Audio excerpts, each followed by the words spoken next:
Lagoon's been in existence since 1886. This is our 129th year. We've been in this very location since 1896. It was created by what was Utah's former governor, Bamberger. The family that owns it now is the Freed family. They've been involved with the park since 1946.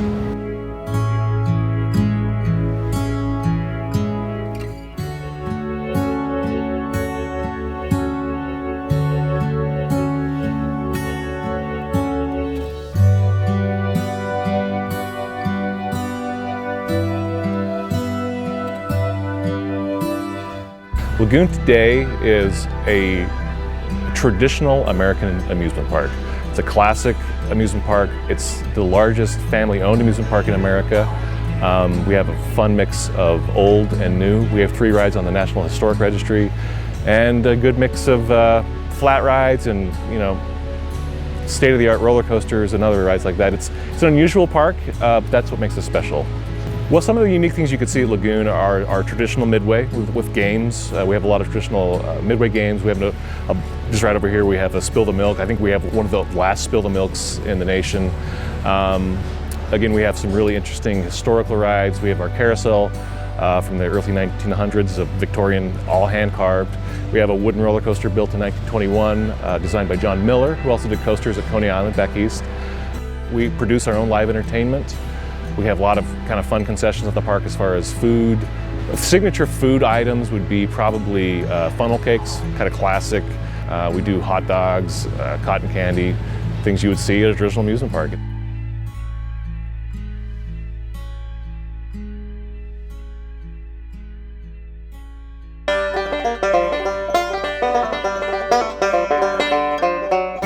We have a living museum here at Lagoon. It's called Pioneer Village. It was purchased in its entirety back in 1974, and then it was opened in 1976.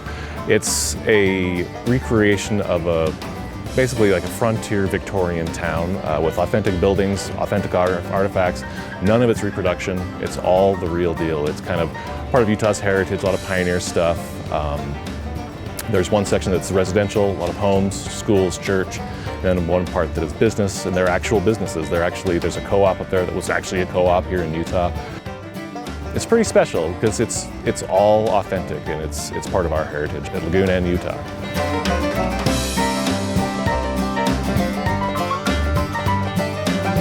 The log flume up in Pioneer Village has been there since 1970.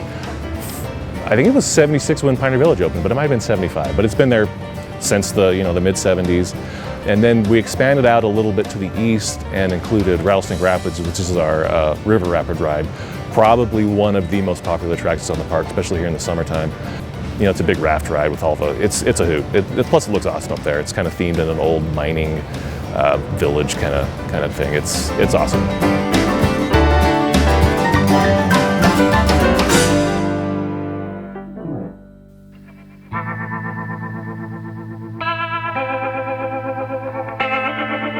I would say that our roller coaster collection is pretty eclectic. We've got some classics here. We've got the only double looping Schwarzkopf roller coaster in operation in the United States. It's the Fire Dragon, also known as Colossus.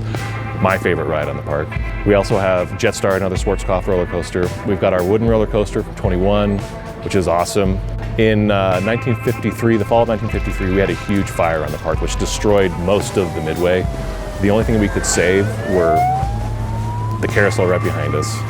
And that was all night, firefighters just spraying it down. And then the front half of the roller coaster actually burnt. The lift hill burnt down. But the rest of the structure, we replace a section of it every single year. And so none of it is original, but it's the original design and still wood. But yeah, it's been in that very location since 1921. Rookwood was installed in 2007. We worked with Zura from Germany on it. It was more of a collaborative effort with Zura on that one. It was a big deal for us. It was our first launch coaster. It has the LSMs, which is really cool technology. It has been since 2007 probably one of the most visited rides on the park. We're happy to have it here, for sure. 2015 it welcomes Cannibal. It's our biggest, most elaborate, most expensive attraction we've ever done. It's a 208-foot drop roller coaster. It's got a lift that takes the cars up to the very top. We've got an infinity drop, the beyond vertical, 116 degrees drop. I think there's 5 inversions that are crazy. It's super fast, it's super smooth, it's super scary. But we've had just a tremendously positive response all year long about it. You know, we were a little bit late opening it up, kind of getting things dialed in, but it was definitely worth the wait. It's been a really nice thing for us. There's lots of cool theming up there. There's a lot of rock work that we've done and a lot of landscaping, and the ride itself is sort of the feature. It's tough to miss, but yeah, it's cool. Cannibal, it's an unusual thing for an amusement park. We were basically the manufacturers of Cannibal. It was designed by a team of engineers from around the world, in Europe and here locally. 75% of the ride itself was built here in Utah. Part of that is the track, built by Intermountain Lift. Instead of having to ship track by container overseas, we actually had the track built here down the street. And we could build longer lengths of track, which means smoother ride, less fasteners, less joints. It's a silky smooth ride for sure. And it's a one of a kind. There's no off-the-shelf anything about it. It's all custom done just for us.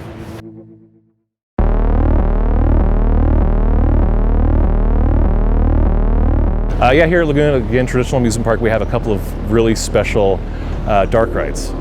Terror Ride was installed in the 1960s and remains very similar to that original incarnation. It's kind of a classic dark ride. It's fun and it's funny. The other one we have is Dracula's Castle, installed in the 1970s. Similar, maybe a little scarier, maybe not. But again, really fun, really classic. They're really, really popular. It scared me to death when I was a kid, but now as an adult, yeah. But they're awesome.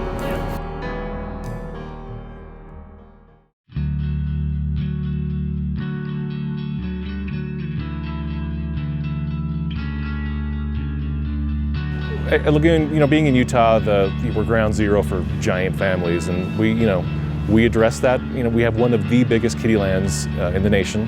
We have a number of really, really popular family attractions, family coasters. We have Bombora, which is one we also designed in-house, and the Bats.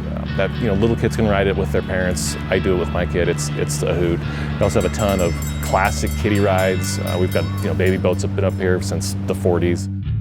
Our kiddie line's a really big deal. We see a lot of families come in early in the day, and we're happy to have that for our guests. On the perimeter of the park, there are a number of picnic terraces. We do a lot of group sales, a lot of group business where we do catering on the park. It's a big part of what we do. We're also one of the last parks in the country that allow picnics. We allow people to bring their own food in, which is pretty unusual, but it's kind of a classic thing that we do, and people love it. And we see a lot of coolers, and we've got a lot of beautiful shaded areas. Trees here are a huge deal. We don't cut down trees, we move trees. And we have a lot of tree coverage, which is really nice.